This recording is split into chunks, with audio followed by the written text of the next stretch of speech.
Why stop gardening because it's winter?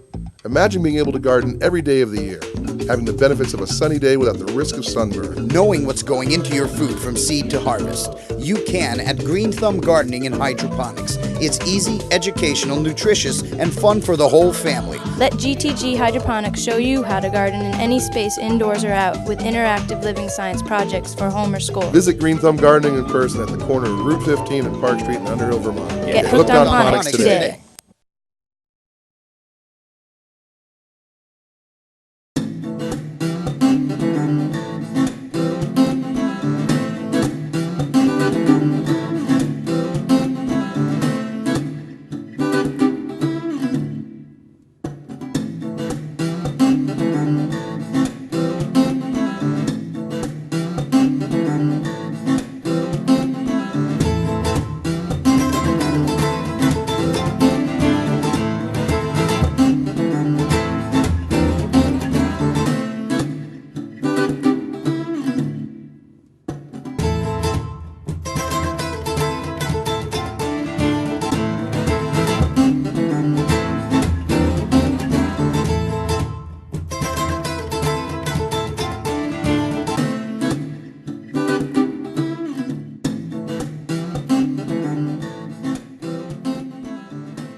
Hi, my name is Sarah Whitehair, and I will be your host for this edition of Mountain Views. This show, we meet up with two Vermont-based bands that have been performing and recording for over 20 years. We first talk with Bobby Hackney from the reggae band Lambsbread, and then check out a few of their live gigs. We then hook up with Bobby and Sean Kelly, who is the lead singer and songwriter for the Samples, backstage at Nectar's in Burlington during a Samples gig.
Bobby? Hey, all right, Sarah, how you doing? Good, how are you? Great. I'm here with Bobby from Lambsbread.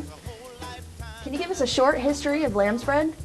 Yeah, we started in 1983, and the band was based in Burlington. Started off as a four-man band. My brother, Dennis, who plays the drums, we had come from a funk and a rock background, and we found ourselves in a situation to where it was just only us left, kind of, you know, for some other musicians that we've been working with.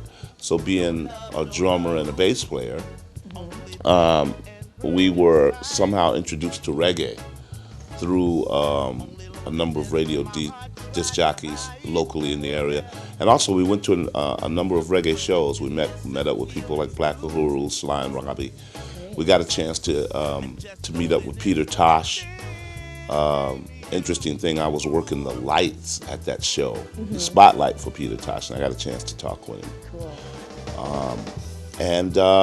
It just was a natural transition for us to go into reggae, being a bass in the drum section, and we've been involved. We've been in reggae ever since. Great. Since '83.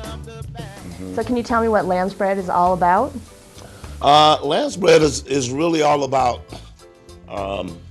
reggae music with a positive message, It's about just having fun, a real good time, uplifting people with music, uplifting ourselves. It's just really about just trying to uplift our audience and to transcend that spiritual and positive vibe to them and from them to us. Great. At every show. That's basically what we try to do. Yeah, I bet you get a lot of audience interaction. Oh yeah, a lot of audience participation. Yeah, they Yeah. probably get you going with their energy and Oh, vice yeah. versa. Yeah. That's great. That's why That's I love live music so much. Oh yeah, and then it always makes it a lot of fun. It always makes it a whole lot of fun when you get the audience or the crowd involved, and yeah, they it's like they're a part of the show. Yeah. You know. Great. So. Great. So you and your brother Dennis are from Detroit. What brought you to Vermont? Well, it was interesting. We had a half brother who was here, and at the time, we were in one of our valleys in Detroit, one of our musical valleys, and we were just kind of at a crossroads as to what we were going to do. And we were actually just supposed to come here for some chill out time, a couple of weeks, because he had said to us, "Hey, look, come up to New England."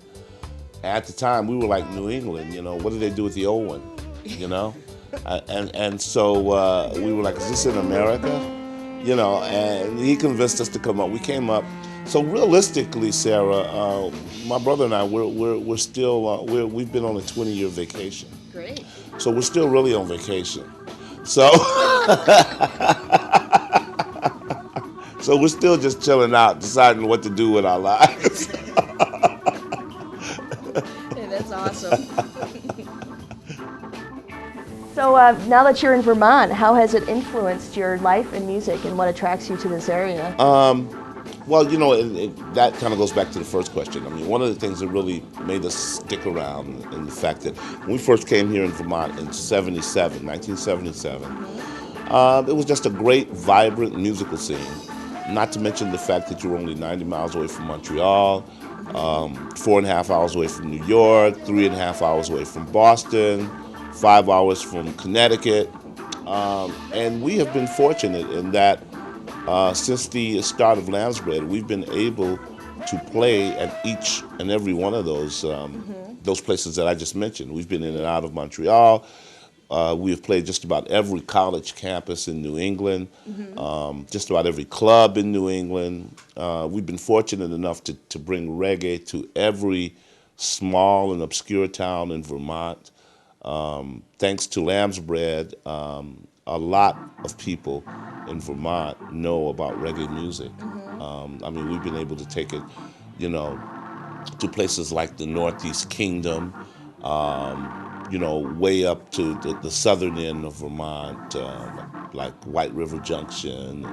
So, I mean, it's a lot of small towns, and we're always glad to go into these small towns because of the fact that not only do they don't get enough live music, but just for a reggae band to come in and to bring that vibe, it's always just so appreciated. And we've just made a ton of family and friends since we've been here. Great. Yeah, you got to bring the live music to the little towns. That's right. Keep it real. That's right. So are there any recurring themes in your music? Well, definitely peace and love. The fact that we need more love in the world, the fact that we need unity. Unity is always a recurring theme. And just joy and good times. Just having everybody getting together and have a good time. To forget about, that's what music is for. We want to forget about our work week, forget about our troubles, forget about whatever it is that, or just to get away and have a good time. That's really the recurring theme. It's just a positive message. Spiritual vibe, people connecting spiritually, just on that level with music, and that's what reggae is all about. Great. Yeah. So who are some of your reggae influences in your music? Well, I think that it goes without saying that Bob Marley is a big influence. Yes. But for myself and my brother, and speaking on behalf of him, we really kind of tend to have been influenced by a lot of the musicians in reggae. Some of the guys behind the scenes. Like, it was a great band called the Roots Radics. They used to back up. They backed up everybody. You know, Bunny Wailer, Gregory Isaacs. We have a lot of respect for Ziggy Marley, the whole Tough Gong crew, that they've been able to keep that legacy going, and to bridge it now to this new millennial attitude that we have. It's great to see, you know, that, like I said, Tough Gong. Sly and Robbie. I think Sly and Robbie, the premier bass player and drummer in reggae music, has always been a big influence of ours, as well as Peter Tosh, Black Uhuru. You know, a lot of the singers and players, but for the most part, a lot of the players, you know, have really influenced us. Great, great. Now, what about other musical influences outside of the reggae genre? Well, you know, growing up in Detroit, I mean, naturally Motown. Surprisingly enough, some of the recording techniques that they use in reggae, you know, Motown had incorporated years before, and that was an interesting thing to us, going to Jamaica and visiting the one true recording studio that everybody kind of is the quasi-essential recording studio for reggae. It's Channel One, and going to Channel One and having been in and out of a lot of studios in Detroit, it kind of surprised us pleasantly that a lot of the recording techniques and a lot of things that they do are the same things that rhythm and blues and soul music had incorporated. So that was an interesting thing. Motown, funk music, rock and roll. I mean, I think that, you know, when you talk about rock and roll influences, I think the Rolling Stones come to mind, as well as Led Zeppelin, the Pink Floyd, Todd Rundgren. I always liked Todd Rundgren a lot as a songwriter. So, you know, I mean, there was a lot of influences. Great. So how has Lambsbread evolved in your mind, and what do you see for the future of Lambsbread? We're going to be making more records. We've been working with a lot of really good and talented musicians. We've got a lot of special projects that we have coming up. So I think that, yeah, I think that our future, you know, it looks pretty good. We're just going to continue on, and wherever the train takes us, that's where we'll get off at whatever station is, you know, whatever station it stops at. Nice. So do you do a lot of touring and shows out and about? Not as much as we did when I would say between when the band started in '83 and between '83 and '90, we were touring practically all over the Eastern Seaboard. And I think as we've grown a little bit older, we've got a little bit more selective about maybe staying closer to home. But we do a little bit more what we call quality instead of quantity, where instead of going out for a whole week and playing 3 clubs and maybe 2 colleges, you know, we'll just go out and maybe do the colleges, or we'll go out and maybe do, you know, a certain special show at a club or something like that, where we're not really kind of beating the pavement. What we'd like to do, what our plans are to do, is to make ourselves more visible on the internet, make ourselves more visible kind of throughout the whole media thing. Great. And, you know, to be able to sell a lot more records and do the touring in that aspect. Great. What's your website again? www.lambsbreadband.com. So is there anything else you'd like to talk about? We are working on some new material. It's going to be coming out this spring, and we have a lot of great stuff. Check out our website. Dennis is working on a drum sample track. He's just putting together all drum samples that he's been doing over the years. So I mean, we've got a lot of good projects that we're in the process of working on. Great, keeping you busy. Keeping us busy. That's good. So I'm going to hand the microphone over to Bobby now, who's going to talk to Sean Kelly of the Samples. Count me in when you're gonna revolt. It's been a long time and it's nobody's fault. Well, I'm so tired of running away. I think I'll put on my war paint and take a stand where others have before. Trusting is one thing I don't know when it comes to the campaigning man. But I'll meet you at the election when I vote for the hope of this land. Every button that we push, there's an elephant bleeding behind some bush. The Indians sang and said with a dance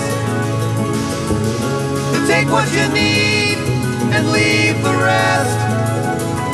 We kill the earth, and along the way we choke the sea, spilling hatred far below the roots of every tree. If it doesn't kill us, well, I guess it makes us stronger. When my strength is aching as my eyes just drift away. I'll prove to me and not to Well, we're right here with Sean Kelly from the Sample. Sean, it's good to see you, man. It's great to see you. Yeah, it's good to be here. Yeah. So, tell me a little bit about the history of the Samples. Well, actually, ironically enough, one of my first gigs was upstairs Nectar's in 1983 when I played in a band called The Last Straw in a synthetic leopard skin outfit playing a Casio keyboard, and I still have it on video, so it's pretty hilarious. And then from there, started playing around all the Burlington area, the old Finn bars, which is Manhattan Pizzas, and before it turned into a Wendy's for a while or something. Got my start at the Chic at the open mics every Sunday night, back when it was the Chic. Yeah. Played the Rathskeller to the OP to everywhere in town, and then one winter in 1986, a good friend of mine and an ex-girlfriend said, we're going to Colorado to be in a band. Within 5 days of being there, we realized that was a big mistake and we should get home immediately. Instead, we decided to survive and live on people's floors, and we used to go get government cheese and go to the Hare Krishna house and sort of jingle on some things just to get some free food. And as well, we used to go to the supermarkets, the King Supers, and eat samples of food. And that's where we got our name, the Samples. Wow. To always remember our humble beginnings, which have not changed much, I promise you. I will still scramble for anything on a toothpick. So... Well, we can hardly believe that. Just- But it's true. you know what? It's always great to see you and the band here right in Burlington. Oh, it's awesome You know, for me. This is where it all began, man. Right on this main strip. You know? Absolutely. So we're nurturing ourselves. People you know? don't realize that too with me. The Colorado thing always seems to be that, but there's such a Burlington past. I mean, Yeah.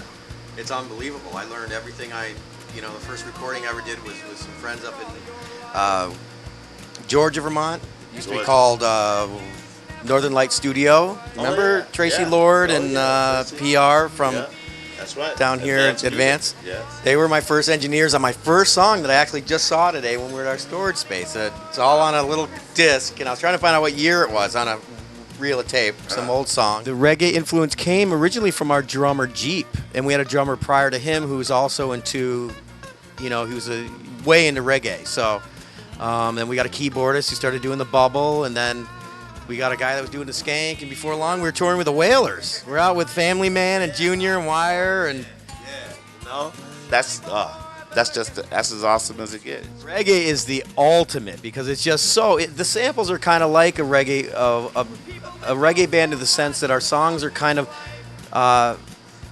there's just something instant about reggae that just feels really good, and it's just a good feeling, and we've got, like, if you heard my song Stripped to the Reggae, you would basically go look for a piece of rope, and there's not any of it on our new album. And it wasn't done consciously. It was just like, it's more folky. We're like, this has gone into a folk kind of thing with rock, but reggae's always, I promise you, we've held down the fort with the reggae, and it's not going anywhere. What are the samples all about?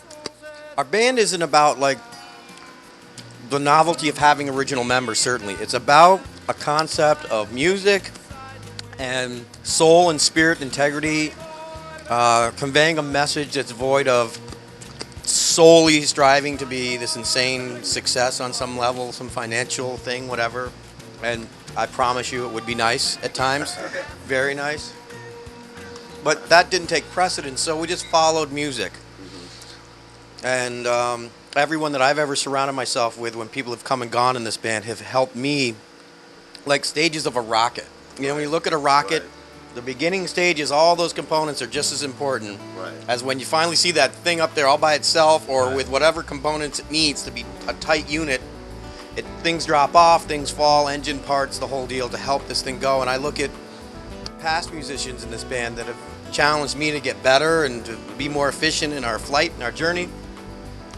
So we're kind of, it's different. There's not any real category of how it should be or shouldn't, but it just works. And I dumped it several times to see if it wasn't just me, and it comes back. And it's very interesting. It's some other thing. We're like channelers. I channel, you know. Yeah. Well, you know, you're the original member of a band that has a name of longevity. I mean, throughout the whole country, really. Is it safe to say that the samples music is defined by Sean Kelly? I would think so. I have nothing against that. I've written every song, so the samples songs are defined by that. Minus about 4 or 5 that are from other musicians that when it arose and we recorded them. But as much to say, as I being Sean Kelly, I would like to say that my music, void of these incredible musicians that I'm spoiled to play with over the years, wouldn't be known otherwise. You know, I'd probably be some interesting folk singer somewhere in a corner, which would be nice as well. But what you know of the samples is my songs with an incredible musicianship around it that has enabled me to take it farther, and it's owed to those people as much as well. So you know, and you're surrounded with all these great musicians. You guys make all this good music, but your music seems to kind of center around the themes of the environment and what man has done to it, nature. Absolutely. Well, certainly all of my vibes on the environment were straight from my mom. She raised us in a really cool way, and especially in times like now we just drove down the street and there's like cars all over trying to get gas because the fuel's going up. I've lived basically and prepared for this type of atmosphere my whole life, basically because it's all the Native American prophecies are all just unfolding, and I'm getting the chills talking about it because I have always followed that, but not in a way of like, see, you got it, but it's just so obvious. I mean, the overpopulation and just there's no concern for the environment. The top leader blows off the coyote, what's the treaty called in Japan, the Kyoto. I think we're like the only country that blew it off for emissions and testing and environments. I still think this whole thing with the fuel has a lot to do with hurricanes, but I think it's a scam, and it's to get people to encourage a drill up in Alaska. Guaranteed, because it's showing they've raised us like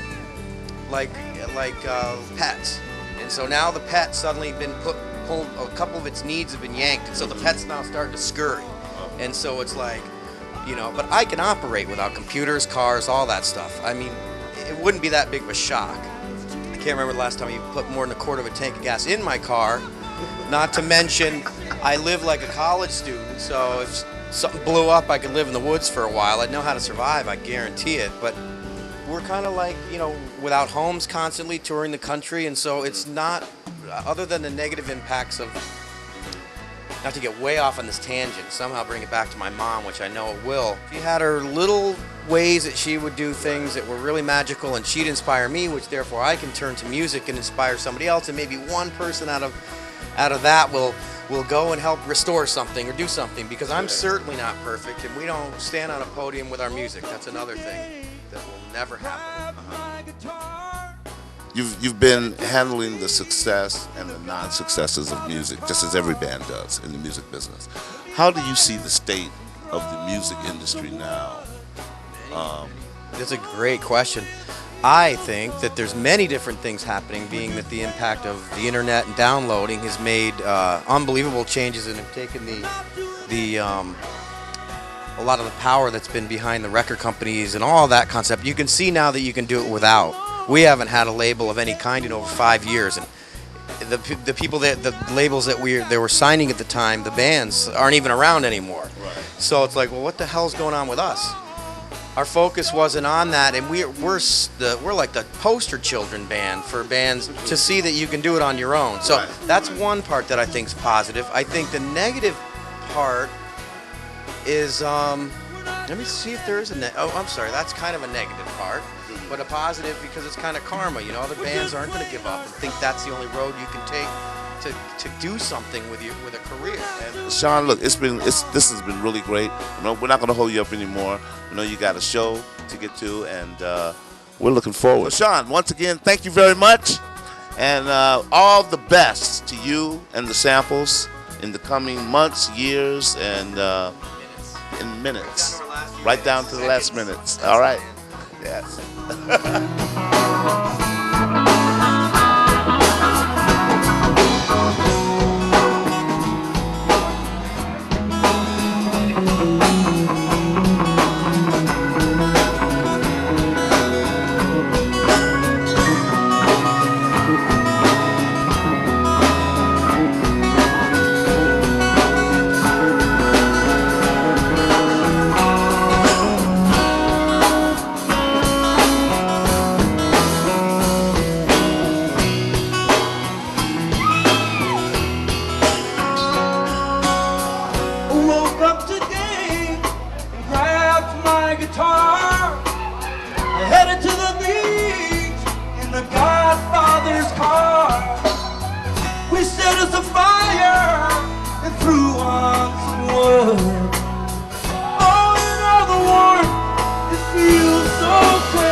That's the first time we ever played that, because the way we record is we go in the studio and make it all up.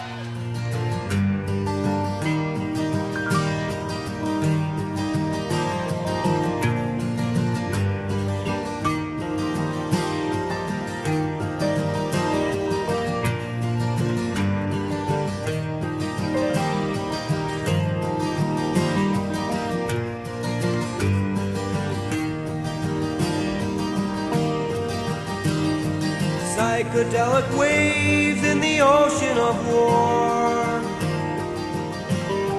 Nothing was learned from that